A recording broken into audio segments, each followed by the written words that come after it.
मधुबनी में बनेगा अत्याधुनिक और आत्मनिर्भर गौशाला, नए भवन का हुआ भूमि पूजन और शिलान्यास। मधुबनी नगर मुख्यालय स्थित गौशाला चौक के गौशाला परिसर में गायों के लिए नए भवन का भूमि पूजन और शिलान्यास हुआ।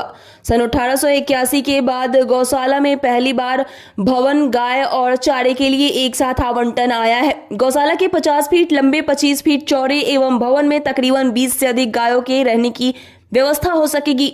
भवन बनने के बाद नए गाय और उसके लिए चारे खरीदे जाएंगे। मधुबनी गौशाला परिसर में गायों के लिए नए भवन का भूमि पूजन और शिलान्यास सदर एसडीओ सह गौशाला कमेटी के अध्यक्ष अश्विनी कुमार ने किया। गौशाला कमेटी के उपाध्यक्ष गुरुशन सर्राफ और सचिव संजीव कुमार द्वारा मंत्रोच्चारण से हुए पूजन के उपरांत नए भवन का शिलान्यास सदर एसडीओ अश्विनी कुमार के द्वारा ईंट रखकर किया गया। शिलान्यास के मौके पर पत्रकारों से बात करते हुए एसडीओ अश्विनी कुमार ने कहा कि हमारे जिला अधिकारी और अन्य एजेंसियों के सहयोग से ये काम हुआ है। इसके लिए 25 गुना 50 फीट के एक नए भवन का निर्माण कार्य अभी कराया जाएगा, जिसके बाद इसमें रखने के लिए दुधारू गोवंश की खरीदारी की जाएगी, जिसकी राशि का भी आवंटन हो चुका है। इसके खरीद के लिए जिला पदाधिकारी महोदय के द्वारा कमेटी का गठन भी किया जा चुका है। मधुबनी से राजीव कुमार झा की रिपोर्ट।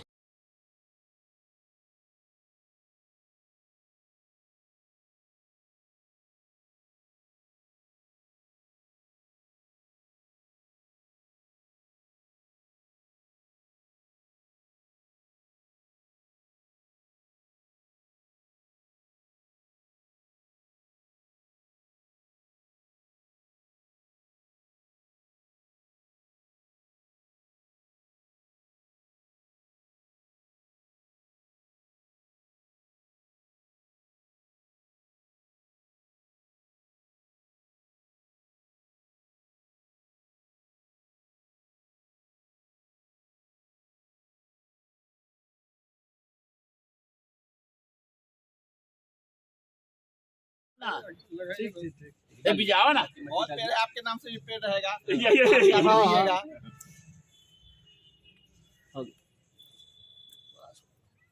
पानी पानी दो सब दो। ठीक है,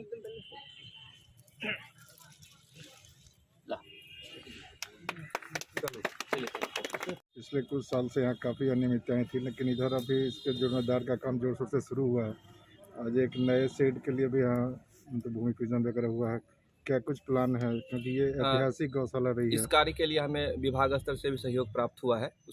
उसके लिए जिला पदाधिकारी महोदय के स्तर से एजेंसी का चयन कर ये हमारे सहायक अभियंता हैं एलडीओ के, अब यहाँ पे कार्य आवंटन कराया जाएगा। 25 बाय 50 का एक शेड बनाने का प्लान है।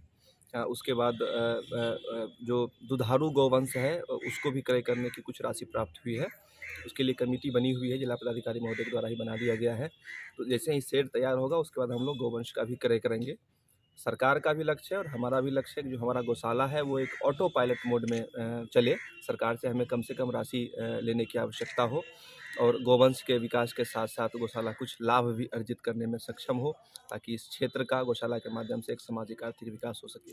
तो उसी लक्ष्य के लिए आज एक फाउंडेशन कह सकते हैं हम लोगों ने मिलके, हमारे उपाध्यक्ष जी हैं, सचिव जी हैं, सबको वो शुरू करवा रहे हैं। तो आज एक नया मतलब अभी तक वैसा पहल नहीं हुआ था विभाग स्तर से, तो विभाग स्तर के जो किया गया उसी को हम लोग यहाँ पे ग्राउंड स्तर पे कार्यान्वित कर रहे हैं। सर, ये गौशाला के पास यहाँ काफ़ी ज़मीन भी है जो शहर में या पूरे अनुमंडल में, लेकिन बताया जा रहा है कि बहुत सा ज़मीन या तो बेकार पड़ा हुआ या कुछ अतिक्रमित भी है। हाँ, ऐसी सूचना जब भी हम लोगों को प्राप्त होती है तो हम लोग तुरंत त्वरित कार्रवाई करते हैं। अभी एक सप्ताह पहले आप लोगों ने देखा होगा कि शंकर चौक पे जो गौशाला की एक ज़मीन है, हालांकि उसको थोड़ा विवाद का रूप दिया गया है, लेकिन हमने उसे अपने अंचल प्रशासन के द्वारा नापी करवाया है। नापी रिपोर्ट आते ही हम लोग उसको फेंसिंग करवा के उसको भी अपने कब्जे में लेंगे।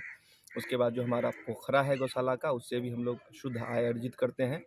पोखरा की एक ओपन बिडिंग होती है और उसके माध्यम से जो राशि प्राप्त होती है उसको हम लोग गौशाला के संवर्धन में उसका प्रयोग करते हैं। गौशाला की ज़मीन पे जो सुधा का वो चल रहा है, हालांकि वो काफ़ी कम कीमत पे लगा है, लेकिन विभाग स्तर से हम लोग मार्गदर्शन मांगे हैं। अगर वहाँ से मार्गदर्शन प्राप्त होता है तो हम लोग नए तरीके से रेट रिवाइज करवा के उनसे रिक्वेस्ट करेंगे कि आप सरकारी ज़मीन का प्रयोग कर रहे हैं तो आप हमें उस हिसाब से शुल्क दें, ताकि उस राशि को हम लोग गौशाला के विकास में प्रयोग कर सकें। और आप लोगों के माध्यम से भी रिक्वेस्ट करते हैं, गौशाला एक हमारी भारतीय सभ्यता, संस्कृति और एक जो सनातन धर्म है उसका एक मतलब प्रतीक है। तो इसके विकास के लिए जितना भी प्रकार की सलाह या कोई सुझाव अगर आपको हो तो आप हमें दें। जितनी भी गौशाला की ज़मीन है, अगर आप लोगों को